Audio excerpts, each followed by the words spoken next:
Competency. Breaking connections to the world.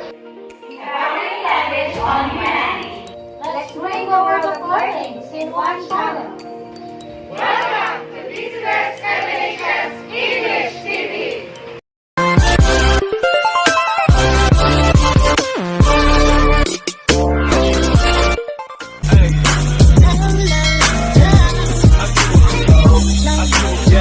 Hello everyone, my name is Ma'am Sid, your grade 7 English teacher, and welcome to our English Learning Hub. How are you? I hope that you are doing fine. Oops, a few more weeks and we are off to our school vacation. But wait, there are a lot of things you still need to do. Brace yourselves because today we are giving you another meaningful topic from our English module. In the previous lesson, we talked about using graphic organizers in academic writing. As regards to reading and writing, it is very important to develop not just writing skills but also oral communication skills. For your overall development, it is important that you feel confident to speak up because this is an expressive skill. And to develop expressive skills, students like you must learn effective communication process, and one of these is through conversations. Welcome to week 2 of quarter 4. Strategies for an effective conversation. For the most essential learning competency, employ a variety of strategies for effective interpersonal communication as interview, dialogue, and conversation. For the enabling competencies, observe and use the appropriate oral language, stance, and behavior when giving information, instructions, making explanations, and narrating events in factual and personal recount. Give clear, precise, and concise information, explanations, and instructions in varied oral communication situations, and orally narrate events in factual and personal recounts using appropriate verbal and non-verbal cues. Day 1. For our preliminary activity, read the questions listed below and assess yourself. Then, number your paper 1 to 5 and answer each question with yes or no. Grade 7, there's no need for you to copy the questions.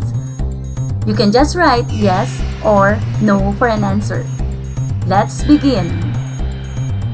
When talking to someone, do you use appropriate body language to show you are listening? Say eye contact, nod head, and others. Question number 2. When talking to someone, do you listen to the speaker without interrupting? Question number 3. When talking to someone, do you repeat what the speaker said or ask questions to make sure you have understood correctly? Number 4. And when you are talking to someone, do you avoid being distracted by noises, mobile phones, or by what other people are doing? And lastly, when talking to someone, do you avoid being distracted by the mannerisms, speaking style, clothing of a person speaking? If you answered yes to most of the questions, you could consider yourself a good communicator. In this lesson, your ability to listen, speak, discuss, and participate in meaningful conversation will further be developed. You will also learn why an effective communication is important in our lives. Let's talk about conversation strategies. As a form of communication, conversation is where you exchange thoughts, opinions, and information on things with your family, friends, neighbors, or even to an acquaintance. This can lead to good, peaceful and harmonious relationships among individuals. Properly expressing your thoughts and opinions, whether it is verbal or non-verbal, requires the art of speaking. There are times that conversation can be challenging. If that happens, you need ways on how to keep conversation going and solve possible communication issues. The table below shows how ACTIVE strategies, or we can just call it active strategies, can be used in conversation. Grade 7, take a look at this table. Okay, because later we are going to talk about it further. So this is the ACTIVE strategies in having an effective conversation. Now, let's talk about it. Now, let's talk about the ACTIVE strategies. First, for letter A, we can begin a good conversation by asking open-ended questions. Why do we ask open-ended questions? Because good questions are open-ended, requiring more than a simple yes or no answer. For example, what is your best travel experience? In this case, if you ask this question to someone, that person will be obliged to think of a place he had been. Next, for letter C, we have clarifying for comprehension. We can clarify comprehension because this will ensure that you understand what you heard and that you get the details you need. For example, when you said, "What did you mean?" So let's try to complete the sentence. When you said you're going away, what did you mean? So if you ask this question to someone, that person will be required to explain why he or she has said something like that. For letter T, we can have an effective conversation by trying conversation starters. Because a good conversation starter can turn an ordinary conversation into something extraordinary. For example, do you know? Let's try to complete the sentence. For example, do you know that BTS will be having a concert in the Philippines in the year 2023? Interesting, isn't it? So, if you ask this question to someone, then you can draw conversation from them because BTS is very famous, right? For letter I, interrupting politely. With a proper timing, use a polite introduction to your interruption. Say for example, two persons are talking and you feel like you must say something or there is something important you really need to say. You can actually interrupt them by saying, "Excuse me, can I ask something?" For letter V, voicing opinions. It is important to know how to express yourself so that you will not be misunderstood. Remember, in the past quarter, which is quarter 2 and also I believe quarter 3, we talk about oral language, expressing our ideas and opinions, expressing our beliefs, and also expressing our opinions in panel discussion. So we have to make sure that we know how to express our ideas properly. Example, in my experience, I agree. Let's try to complete the sentence in voicing our opinions. For example, in my experience as a campus journalist in elementary, I agree that even though we are young students, we have the ability to help our community in our own little way. So in such example of a sentence, you already voice your opinions. Next is for letter E, expressing with key persons. This may be used to continue or keep a conversation going. Because sometimes it seems that when we ask question and then we get the answer, and then we don't know how to continue the conversation. So we can try, how about you? Say for example, you told the person, my favorite subject is English. How about you? And then that person answered, oh, my favorite subject is English as well. And then ask another person, how about you? What is your favorite subject? So in that case, you keep the conversation going. Just a while ago, we talked about having an effective conversation. But what if we don't have to say a word?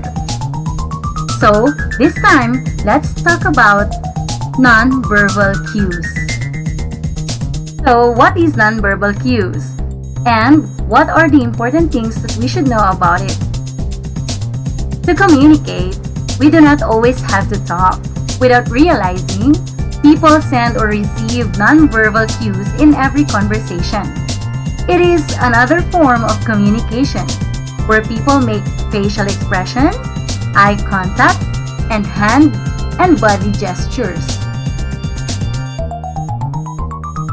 Being aware of these nonverbal cues is important because they will give additional information and meaning in any interaction. Here are some of the nonverbal cues which can enhance communication if used properly. Facial expression. Your brows, mouth, eyes, and facial muscles can be effective in communicating emotion and information. For example, smiling or frowning. Remember, pouting can be interpreted as negative. Next is the eye contact. Using eye contact shows that you're attentive and interested in what the person is saying. Remember, when having a conversation, looking down at the ground or at your phone may convey disinterest or disrespect to the person you are talking with, so never do that. Next is the gestures. Body movements, especially hands and head, express emotions and messages. Example, nodding or giving a thumbs up means yes or approval, isn't it? Speaking and nonverbal cues are essential aspects in effective conversation. But how about when we are already in a conversation? This time, let's talk about giving and taking down messages. In situations like calls or telephone conversations, these nonverbal cues will not be present because obviously you will not be able to see the other person on the phone. So all you have to do is to make sure that you communicate or receive the message accurately. Follow the guidelines on giving and taking down messages. First, when giving a message, be brief. State all the information. Also, remember to thank the person you are talking to. Next, when taking down a message, listen carefully. It is very important. Next, write down the details accurately. Needless to say, you must need a pen and paper for you to be able to do this. Next, thank the person on the other line. It is a sign of being polite as well. Next, convey the message accurately to the person concerned orally or by writing a note. Remember to give the exact details of the phone call. Indeed, communication is needed in forming connections and building relationships. You can interact effectively using the appropriate conversation strategies and non-verbal cues. This time, you are going to read the dialogue between Mara and Ronel. You have to focus on the conversation strategies and non-verbal cues used. Hi, my name is Mara. It's a pleasure to meet you. Hi Mara, I'm Ronel. It's a pleasure to meet you too. Mara staring at Ronel. Where are you from? I'm from Luis Palad Integrated High School. How about you? I'm also from Luis Palad Integrated High School. Oh, what a small world. We meet here. It's true. Anyway, do you know Apolinario de la Cruz? You're asking about Apolinario de la Cruz? known as Hermanopule. Is that correct? Yes. I know him, but only few things about him. Can you help me answer some questions about him? Sure. Is Apolinario de la Cruz a native of Lucban, Quezon or not? He is a native of Lucban, Quezon. What are his contributions to the people of Quezon or even to all Filipinos? He is known to many as Hermano Puli, the founder of Cofradía de San Jose or Brotherhood of Saint Joseph. For his fellow Filipinos, he led this movement for equality and religious freedom during the Spanish colonial period. As a way of retaliation against the church for discriminating native Filipinos, the Cofradia banned Spaniards and mestizos from joining without police permission. He is a great person. I agree. He is really a great man. It is just proper for us, Quezonian, to give him honor every 4th day of November as Hermano Puli Day. That's right. Thank you so much. You are really a big help. You're welcome. I'm happy to help. Can you excuse me for a while? Oh, sure. Go ahead. Learning Task 1. Mara and Ronel use nonverbal cues in their conversation. Find the text evidence in the dialogue to show what specific cues they used. Copy the table and write your answer in the appropriate column. An example is provided as your guide. Remember, you have to copy the table on your paper for you to be able to accomplish this task. Non-verbal cues and text evidence. We have eye contact, facial expression, and gestures. So, you are going to complete the table by supplying the correct information. Number 1 is already done for you. Mara, she uses eye contact. For example, staring at Ronel. Good luck! Day 2. Learning Task 2. Copy the table below and identify the conversation strategies used in the dialogue by writing the statements or questions in the second column. An example is provided as your guide. Conversation strategies, we have 4. Number 1, asking open-ended questions. Number 2, clarifying for comprehension. Number 3, trying conversations starters. Dialogue, example, where are you from? Remember to get your answers from the dialogue of Mara and Ronel. For continuation, we have number 4, interrupting politely. Number 5, voicing opinions. And number 6, expressing with keepers. Day 3. Learning Task 3. Apply what you learned on conversation strategies and nonverbal cues by creating a dialogue with at least 10 lines. You can go back to the conversation of Mara and Ronel and use it as your guide. You may choose 2 roles as your characters.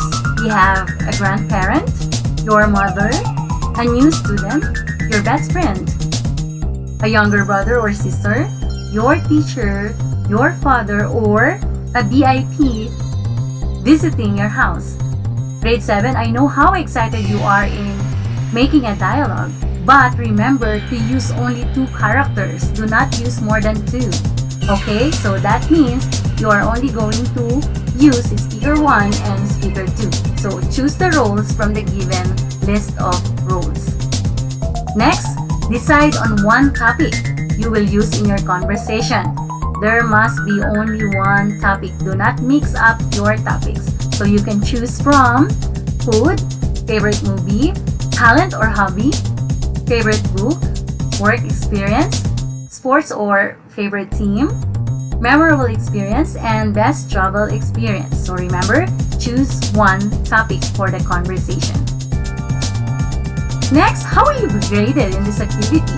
So here's the criteria. Character, there must be the development of the character, the flow of their conversation, and then the dialogue, the conversation strategies, and the nonverbal cues. Remember that if or when you use the nonverbal cues, do not forget to enclose them in open and close parentheses. Next is the presentation. Creativity and originality. Your conversation or the dialogue that you're going to write must be creative and original, something that is not copied from somewhere else.